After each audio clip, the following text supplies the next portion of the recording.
Hey, Devin, congrats on this. Just what are the emotions right now, finally getting your first playoff series win and doing something this team hadn't done in a long Hold time? on, Cam. We got to turn this up a little bit. I can't really hear you. No problem, buddy. All right, go ahead. Well, first of all, congratulations, Devin. I know this has been a long time coming. Can you put into words what the emotions are? You've been through a lot here in this city. This city's been through a lot in 11 years. Just to finally get this first playoff series win, what does it mean to you? What are the emotions? It means a lot. Like you said, it's been a long time coming. A lot of work, a lot of sacrifices went into this, a lot of losses. But, it's only one series. And we still have a lot of work to do. And, this team over here, these guys are battle tested, and they've been farther than the first round. Jay Crowder was in the finals last year. So, we're not going to celebrate our first series like we won a championship. We know we have a tough opponent in Denver coming up soon. I think the game's Monday, but, we're going to take tonight, take the plane ride home, celebrate, and get on to Denver.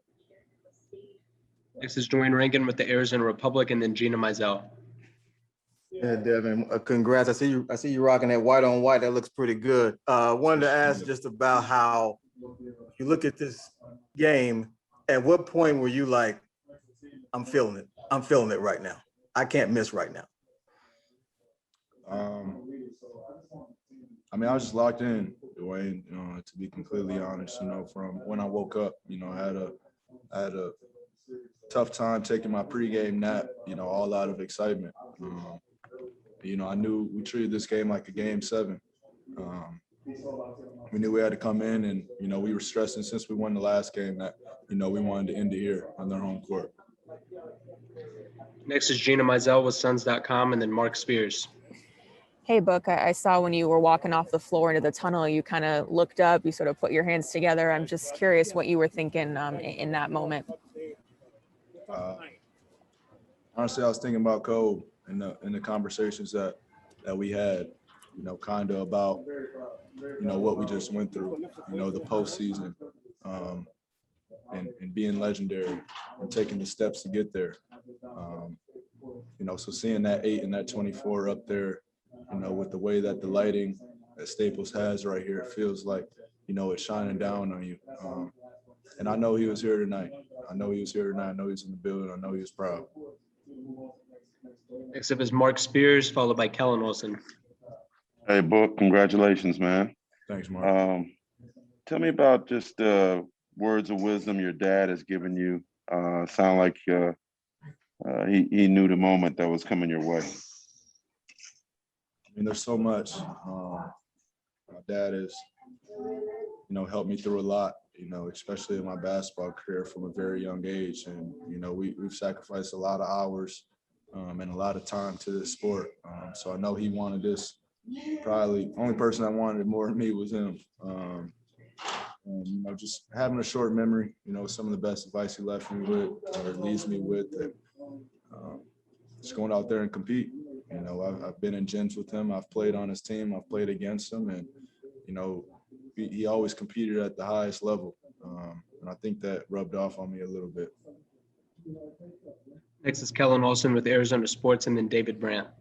Hey, Book, congratulations. When you look through this year, you guys talk about this being a work team and how resilient you guys have been, having a united goal in mind.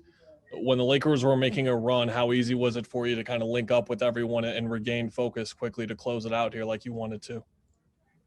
We've been tested. This group has been tested this year.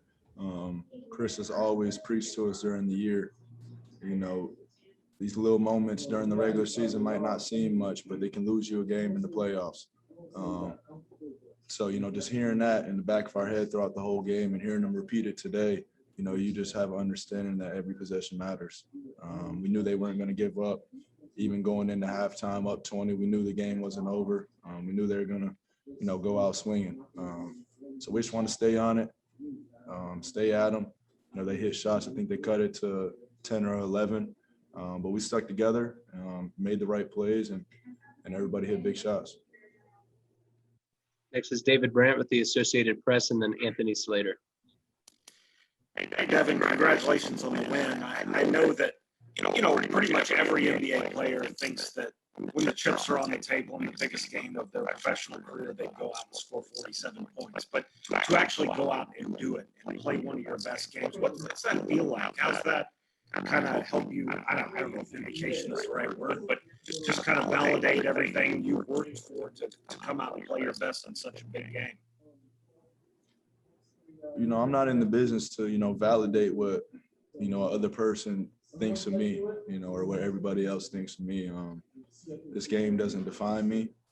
I have a family. I have very close friends that I speak with every day.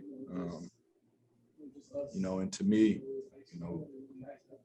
my relationship with them is more important than what anybody can say about me. So, I have a tunnel vision at goals that I want to reach. And, if I sit back and worry about validation from Billy Bob or whoever it is, that's taken away from my goal, and that's taken away, focus from, the real goal that's at hand for me and my family. Next is Anthony Slater with The Athletic, followed by Nick King. Yeah, Jay Crowder was mentioning earlier how he was impressed this season with the way you study the game. And then Monty was just talking about kind of the in-series adjustments you guys made. I was curious, when in your career did that part of the game, studying it, become a big thing for you? And then what do you think about your first, playoff series and how that part of the game is even increased when you're in this type of matchup? Yeah. It's been a long time. I've been a fan of the game for a really long time. I've always paid attention. I've always watched games all the way through, and not just the ones that are televised. I'm on League Pass faithfully, so I've dedicated my life, to this game, and wouldn't want it any other way. But it did enhance during the playoffs. You hear about the playoffs through my first 5 years. People are like, it's all about adjustments. Every game has its own personality. Something's working one game, they're going to take that away the next. So just hearing that and being a student of the game and watching the playoffs in the past and having a really good understanding for that. Teams aren't going to let you do what you did last game. It's simple as that. So you have to find ways to improvise. You have to find little nicks and knacks to, find ways to get it done. And, we did that game to game. We had to make adjustments all the way throughout. So, I think my first playoff series was a great attest to that, of making adjustments and, every game just being totally different. Next is Nick King with Channel 3, Channel 5, and then Greg Moore. Devin, you were talking after last game about having fun with the fact that every next game is the most important game in the playoffs. There at the end, you get that dunk in the final minute and just the reaction, and then talking to Monty and hugging DA there. Felt like you were really soaking in the moment, but I don't know. How fun was that for you right at the end there? It was really fun. I don't think it was too crazy of a play. There's still 40 seconds left, and that might have offended some of the other people, but we're playing all the way to the end. But yeah, these guys here, like you said, having a conversation with Monty, having a conversation with DeAndre, and seeing the leap that he made, during this series. Nobody's harder on DA than I am, and it's been like that for a few years. So I know he has a lot of different voices in his ear between me, Coach, and Chris. I know he's hearing a lot, but I just told him I was so proud of him.